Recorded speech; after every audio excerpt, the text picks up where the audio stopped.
এই সব সম্পত্তি এখন আমার। এটা কি করছেন আপনি?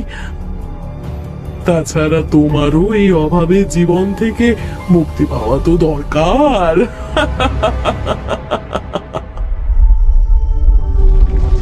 জঙ্গলের মাটি ফুঁড়ে একটা রথ বেরিয়ে এলো। রথটা পুরো সোনা দ্বারা পরিপূর্ণ।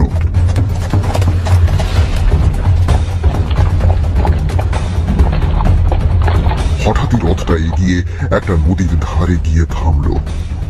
রথ থেকে নেমে এলো একটা বাচ্চার মতো দেখতে বেঁটে খাটো মানুষ। নদীর জলে নেমে রথের মধ্যেকার সম্পদ পরিষ্কার করছিল সে। বঙ্কু, তোকে আমি যেটা বলছি তুই সেটাই বলবি। তোর কোনো ভয় নেই, আমি তোকে বাঁচাবো। এই, তুমি আমার জিনিস নিয়ে কি করছো? হ্যাঁ, তাই বুঝি? ওইগুলো সব আমার।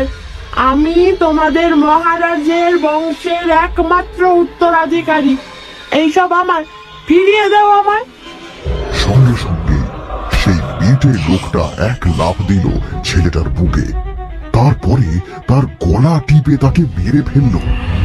ছেলেটাকে একটা আর্তনাদ করারও সময় দিল না।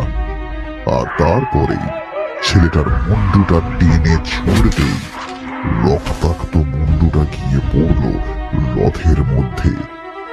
আর রথটা যেইভাবে এসেছিল ঠিক সেইভাবেই জঙ্গলের মধ্যে ঢুকে ধীরে ধীরে মাটির নিচে চলে গেল।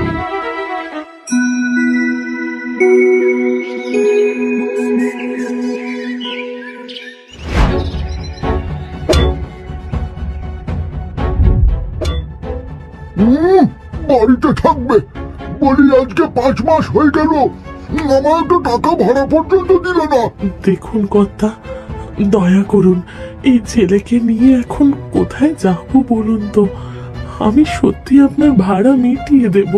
আরে মিথ্যে কথা বলো না, তুমি মিথ্যে কথা বলো না। সেই কবে থেকে শুনছি উনি নাকি আমার ভাড়া দেবেন। বলে ভাড়াটা দেবে কি করে শুনি? ভিক্ষে করে নাকি ডাকাতি করে? বিশ্বাস করুন, আমরা সম্ভ্রান্ত পরিবারের নেহাত ভাগ্যের দোষে আজকে এই দশা। দয়া করে আমায় একটু সময় দিন। এবং শোনো, আমি মহাজন, আমার কাজ সুদ দেওয়া, সময় দেওয়া নয়। তোমরা মা ছেলে এক্ষুনি দূর হয়ে যাও এখান থেকে। এই ঘরের সমস্ত জিনিস আমি ভাড়া বাবদ রেখে দিলাম। কর্তা, কর্তা, আমি কোথায় যাব? দয়া করে আমার মাথার উপর থেকে ছাদটা কেড়ে নেবেন না, দোহাই আপনার। দেখুন নাকা কান্না, দেখো সব আপদ এসে জুটেছে। আর কেঁদো না মা, ওদের মায়া দয়া নেই। চলো, আমরা দূরে কোথাও চলে যাব। চলো মা।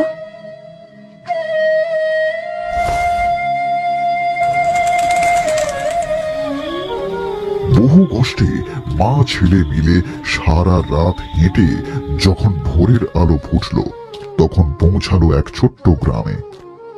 পথশ্রমে ক্লান্ত কৃষ্ণা দেখল গ্রামের চণ্ডী মণ্ডপে কয়েকজন ব্যক্তি বসে রয়েছে। সে তাদের কাছে যেতেই বসে থাকা একজন বৃদ্ধ বলে উঠল, কে? তোমরা কে? তোমাদেরকে তো আগে কখনো দেখিনি। এই গ্রামের নতুন বুঝি? হ্যাঁ জ্যাঠামশাই, আমি আর আমার ছেলে বড় নিরুপায় হয়ে এখানে এসেছি।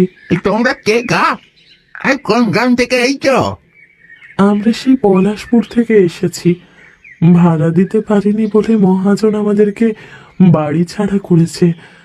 যদি দয়া করে কোনো থাকার জায়গার ব্যবস্থা করে দেন তাহলে আপনাদের কাছে কৃতজ্ঞ থাকবো। সে তো বুঝলাম, কিন্তু কেউ কি তোমাদের মা ছেলেকে বিনি পয়সায় থাকতে দেবে নাকি? সে তো সম্ভব নয়। হ্যাঁ, সে তো ঠিকই বলেছ, কিন্তু তাই বলে কি মানুষ মানুষের উপকার না করলে চলে? কি বলো? আমাদের এখানে এক বড় রাজবাড়ি রয়েছে, সেখানে থাকতে পারবে? আপনারও যেমন কথা জ্যাঠা বাবু, ওই বাড়িতে যে ভূতের উপদ্রব, ওই বাড়িতে কিভাবে থাকবে? পারবো পারবো, খুব পারবো। এখন আমাদের যেই অবস্থা তাতে ভূতকে ভয় লাগে না, মানুষকে লাগে। বেশ ঠিক আছে, তাহলে মা ছেলে মিলে সেই বাড়িতেই থাকো। না কেউ ভাড়া চাইবে, না কেউ বিরক্ত করবে। আরে কেউ একজন গিয়ে মা বেটাকে ওই বাড়িটা দেখিয়ে দিয়ে আয় না।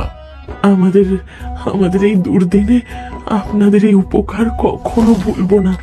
অনেক অনেক ধন্যবাদ আপনাদের।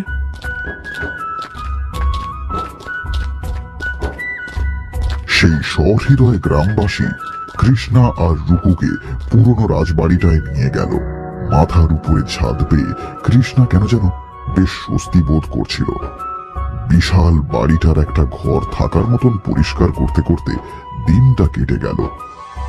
তখন রাত নেমেছে। কৃষ্ণা আর রুকু শুয়ে পড়ল। ভগবানের দয়াতে মাথার উপর একটা ছাদ জুটে গেছে। এবারে জানি না ভাগ্য আমাদের কোন পথে নিয়ে যাবে।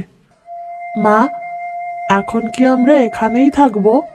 হ্যাঁ বাবা, এখন এটাই আমাদের ঘর।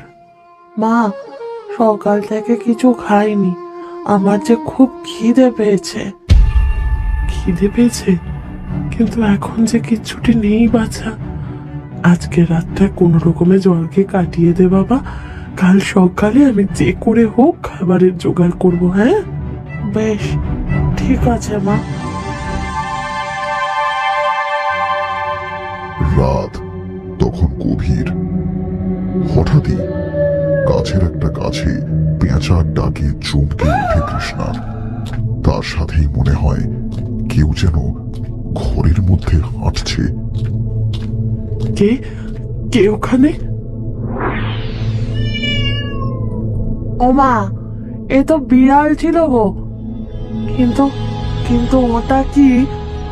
হ্যাঁ তো, ওইখানে থালার মধ্যে ওটা কি দেখা যাচ্ছে?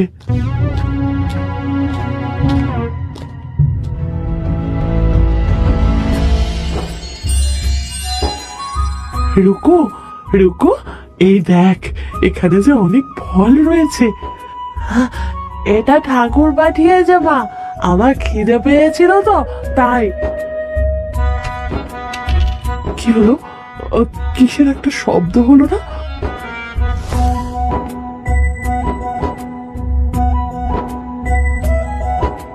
এটা এটা যে একটা মোহর। ভগবান, এ কি মহিমা তোমার! এটা দিয়ে কাল চাল ডাল সবজি সব কিনে নিয়ে আসবো। পরদিন রুকু সেই মোহরের পরিবর্তে দোকান থেকে চাল ডাল সবজি নিয়ে এলো। এইভাবেই বেশ কয়েকদিন কেটে গেল। এরপরে যখনই সেই মোহর দিয়ে কেনা জিনিসগুলো শেষ হয়ে যায়, কোনো আশ্চর্য জাদু বলে কেউ যেন আবার সেই স্থানে একটা মোহর রেখে যায়। কৃষ্ণা কিছুই বুঝে উঠতে পারে না। দেখতে দেখতে বেশ কিছুদিন কেটে গেল। সেদিন রুকু মোহর নিয়ে দোকানে গিয়ে বলল,